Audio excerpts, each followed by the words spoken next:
going to travel a little bit southward. We're also going to be joined by another guest, our intermittent kind of guest, Emily Connor, who actually has a family down in Texas. Yeah, I have family. I have family in Texas too. That's also another reason why I want to talk about the story.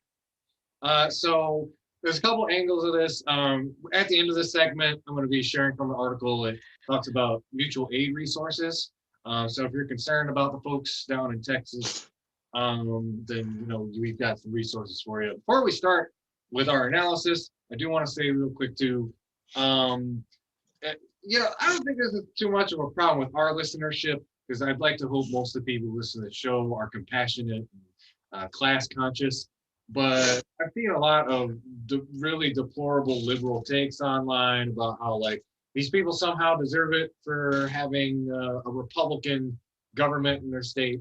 And it's like that is the worst possible thing you can have. Like marginalized people are not to blame for the actions of their oppressors. And as we all know, there's a lot of like voter suppression mechanisms and propaganda that go into why those people have power. But yeah, if you're online like making jokes, cracking about that, you're gross. Stop. Yeah, if you're punching down because the people of Texas, the voters of Texas, the poor brown and black people who have to now boil water, is boil water because their government is ineffective. Think about how angry we were when our government was not was that damaging to us. Have keep that same energy. Have some sympathy. Like it, like the so to break it all down, the reason why the infrastructure uh is so bad, and I think a lot of people know this by now, is that Texas, the state decided to not um connect to federal regulations, federal ley lines when it comes to energy. They chose to be independent, freedom and independence, The right? whole power grid separate from the western or eastern. There's basically two big power grids in the United States. There's like east and Yeah, west for the Rockies, and Texas is independent of that. It's not connected yeah.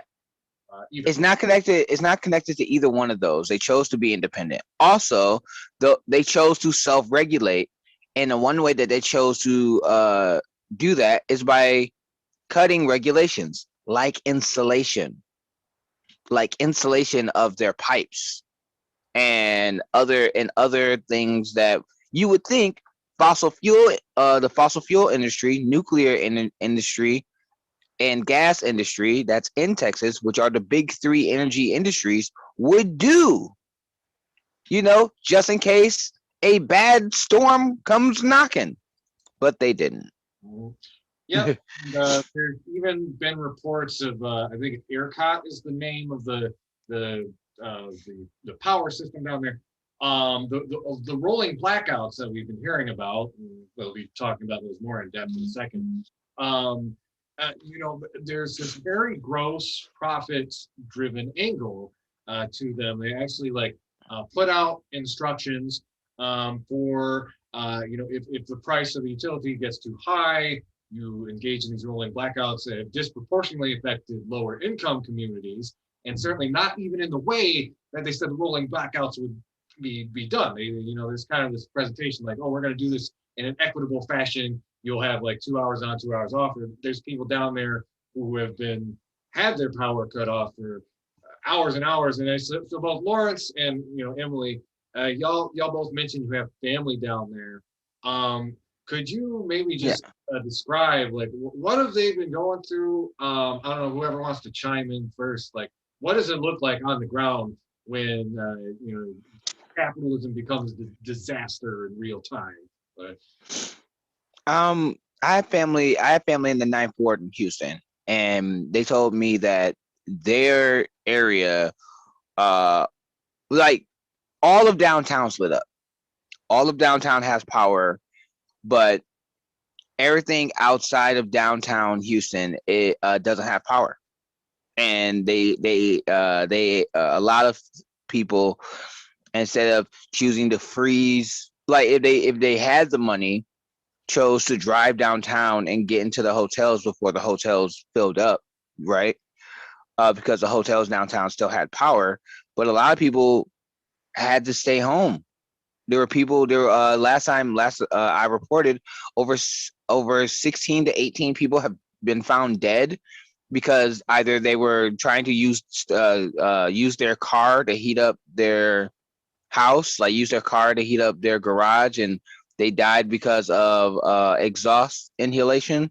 Um, uh, a lot of the food banks, a lot of not just food banks, but groceries that are in like the Ninth Ward and those type of areas, they don't have power, so people can't buy food. You know, um, you can't. It's hard to for some people can't boil water in their house or in their apartments. Like it's it's bad, man. It's bad down there. Not just in Houston, but also in Dallas and San Antonio and in the surrounding areas outside of that. Emily, I know you've got some folks down in Austin. Can you tell us a little bit about what's going on down there? Your mic is muted. Yeah, yeah. There There. we go. Sorry. Yeah, very very similar story down in Austin, where my mom is. My sister too, but she was at a friend's house in another area, so she escaped a lot of that, thankfully. But yeah, my mom lost power. The house dropped. The temperature dropped very rapidly. It got down to freezing or below freezing eventually, which is when she had to basically leave and try to find somewhere warm enough to survive. She had on like all the clothes she owned and was still losing feeling in her extremities and stuff. She was able to use social media to determine that there was someone nearby with like a little office space that still had power and there was heat and running water anyway. So she kind of was able to hole up in there for a bit. But the roads are completely impassable. They were not prepared for anything like this. So there's no snow plows. There's nothing. Her truck, when she could move it, it's currently encased in ice. But when she could move it, even still, like just trying to get to the gas station around the corner to fill up gas so that she could run it to stay warm inside if she had to. She said it was terrifying. She was like, about to slide into the the stuff at the gas station. Just like definitely not drivable conditions at all. So she was basically on foot for most of the time, and thankfully she was able to find some place within walking distance to go to be warm that had water. But yeah, I mean, even now, her power did come on, thankfully, just as the power actually went out at the place she was at. But the water treatment plant lost power as well, which means, yeah, so they're on a boil water thing too, which, yeah, it's good if you have power and you can boil water. I don't know what you're supposed to do if you don't. She does have power, thankfully, so she has heat. Not all of her water is even functioning right now. I think she said the bathtub works, but not the kitchen sink. So she's trying to, kind of stockpile it in case that goes out. But yeah, she's got to boil water for herself, even water for pets. She has a couple kittens. Yeah, it's just it's insane. And the government's like, stay in your homes to die. What? Like she would have frozen to death. Like there's. Yeah, it's worth mentioning too. A lot of Texas houses are not built the same way that they are in Michigan. They're not insulated. In many cases, there isn't gas-based heating. It's electric-based, which is again Exactly. even worse if you don't have electricity. Um, one of the things that I really think needs to be, you mentioned it, and I think Lawrence did too a little too, is just, when we talk about, let's talk a little bit of the climate change angle. We should understand that like there is a reason, these areas weren't prepared for this stuff, and it's because, um, keep in mind, Texas wasn't just cold, or it wasn't like, oh, they got a little bit of snow. We're talking like inches and inches of snow, sub-zero temperatures, like a very Michigan type snowstorm in places that hardly ever get it. We're talking if Yeah. you're a lifelong It, it resident, you maybe had like 200 days in your lifetime where it was like freezing temperatures. Longview, I mean, Texas got down to Mm. 0 degrees. The feels like was -8. Yeah. That's, Yeah. we're not even So talking to cold. We're talking. so to put it in perspective, like there's a lot of places in the Midwest that are getting things like earthquakes, or because of fracking, right? We talked about this in Ohio and in Indiana and in other places because of fracking. Their places are experiencing things like earthquakes. It's the same type of and this is what I was talking about earlier about keep that same energy and empathy for your fellow Americans, because they're not designed to deal with with that type of problem. If you never experienced that type of problem, then you're not going to prepare for it. For most people don't. They don't prepare for things that they've never experienced or had an idea for. But this also goes back to the state government and the state government's regulation and what they choose to prioritize. They chose to shortcut um, and do short-term profits to make gains. And it's not just a Texas issue. We've seen this. We've seen this not just in Texas, but also in California as well. When you looked at what was it, the power plant that didn't want to trim trees, and they end up starting one of the largest forest fires because of it. Mhm. Like it goes back to the corruption of the state. It goes back to the politicians and who they're choosing to prioritize, what they're choosing to prioritize, and a lot of times it's their own profits. Well, and even just in the real time reaction to when something like this happens reflects the same kind of prioritization you're talking about. Because even while all of East Austin was in the dark, freezing in the dark, downtown Whole Foods was on, skyscrapers, corporate-owned buildings. So even when they were doing like the cycling in order to try to, that was the theory anyway, they were trying to conserve electricity. There was a definite bias towards The corporations, yeah, uh-huh. And like, same with my friend Morgan, I forget where in Texas she is, but she's kind of up the same creek. She was saying, yeah, basically all the poor neighborhoods are there's no power. People are just freezing to death in the dark, while they keep the power cycling and they're conserving it and able to get power to richer areas. Um, I want to mention just a quick point. Do a little Bill Nye science guy thing. So again, going back to why this happened in the first place, it's the polar vortex, and what happens. We've mentioned this on the show before, but it's worth repeating.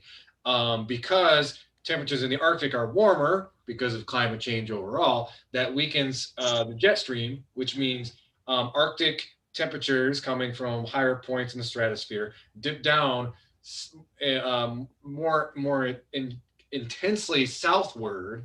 Now, this is like a very novel event. We haven't seen it dip down so cold, so far south in at least living memory. But it is worth mentioning, as much of a shock this is to the system, those very same energy capitalists in Texas have been warned about a scenario about this for many, many years. This isn't the first time that the polar vortex has made areas that don't experience that kind of cold so Arctic, and their incapacity or unwillingness to winterize their equipment as a direct consequence of their valuing profit over human lives. And of course, it's very duplicitous the way that right-wing media has seized on this as somehow like, the windmills are seizing up, even though and everybody knows, like, we've got windmills in oh, windmills in Antarctica. If you winterize them, they work. But it's oh, wait.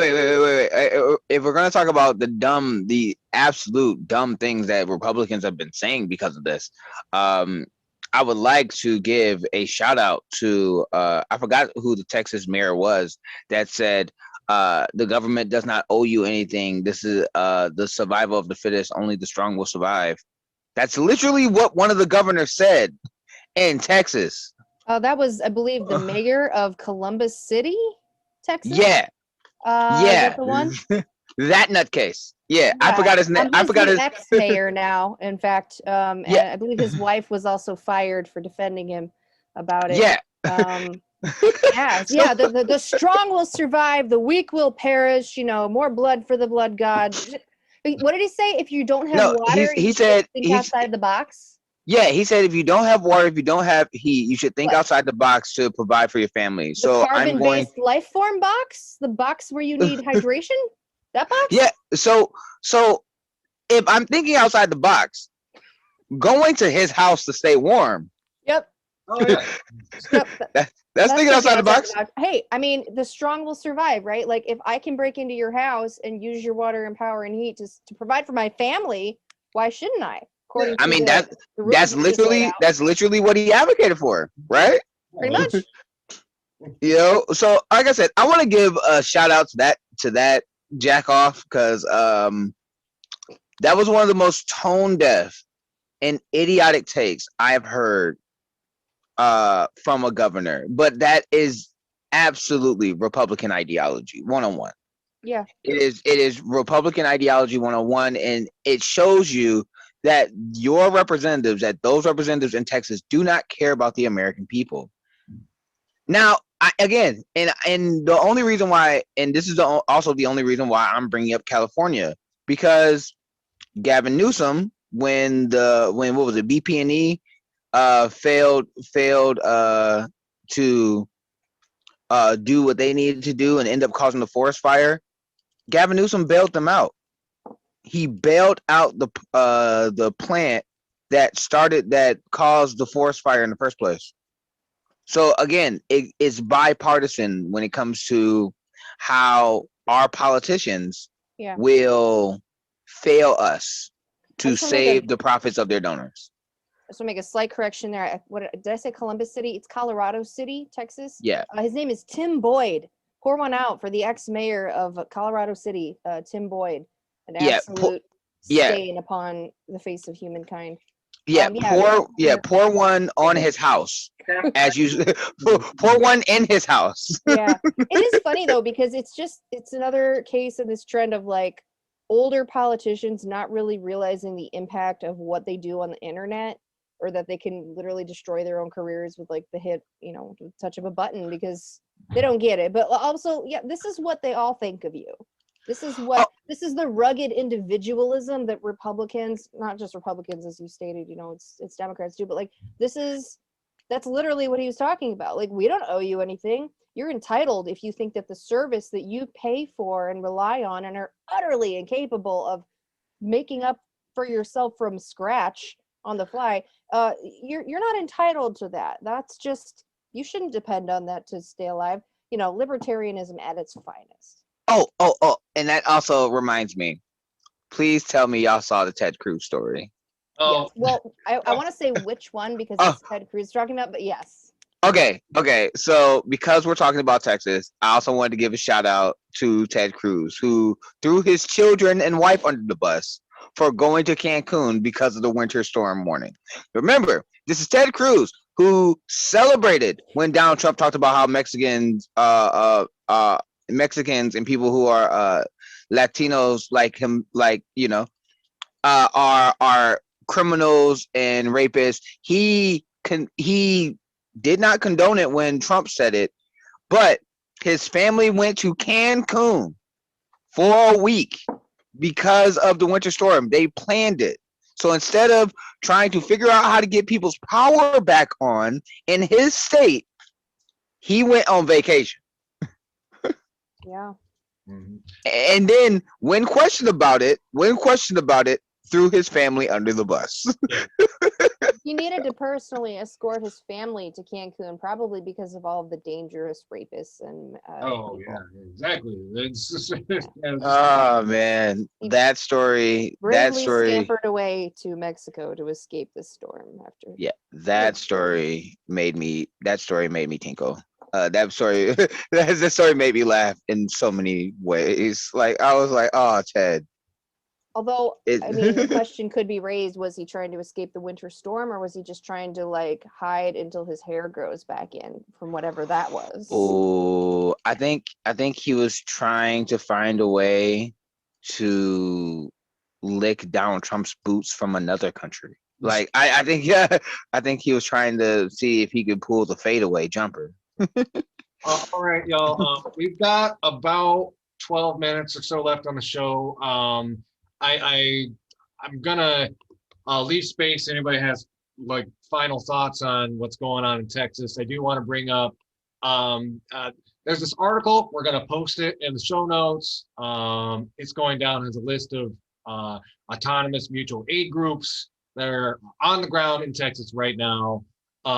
There's links to groups in Dallas, so like Dallas Stop Evictions, Feed the People Dallas, Cooperation Texas out of Denton, Rio Grande Valley Mutual Aid, Funky Town Bridge out of Dallas Fort Worth, DFW Mutual Aid, Elm Fork John Brown Club, Houston, Texas has a houseless organizing coalition.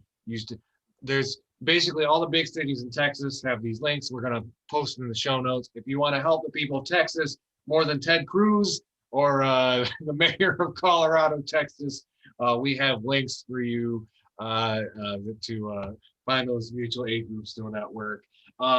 Any other thoughts about Texas before we kind of do our last little 10 minutes? I do, but if Lawrence wants to go first, he can. No, go ahead. Do you think? All right, I was just gonna say this is just yet another beautiful case study on how capitalism does not work. The profit motive destroys systems, puts the most incompetent, ill-prepared people in charge, funnels assets and funds up to the most corrupt, cowardly losers, and leaves people to die in a time and in a country where that need not happen at all. And when capitalism fails, yet again, ordinary people reach out to each other, establish mutual aid networks, and reinvent socialism on their own because we all know deep down that is the only way we are going to survive. Yeah. Lawrence. Pretty much. Facts. Mhm.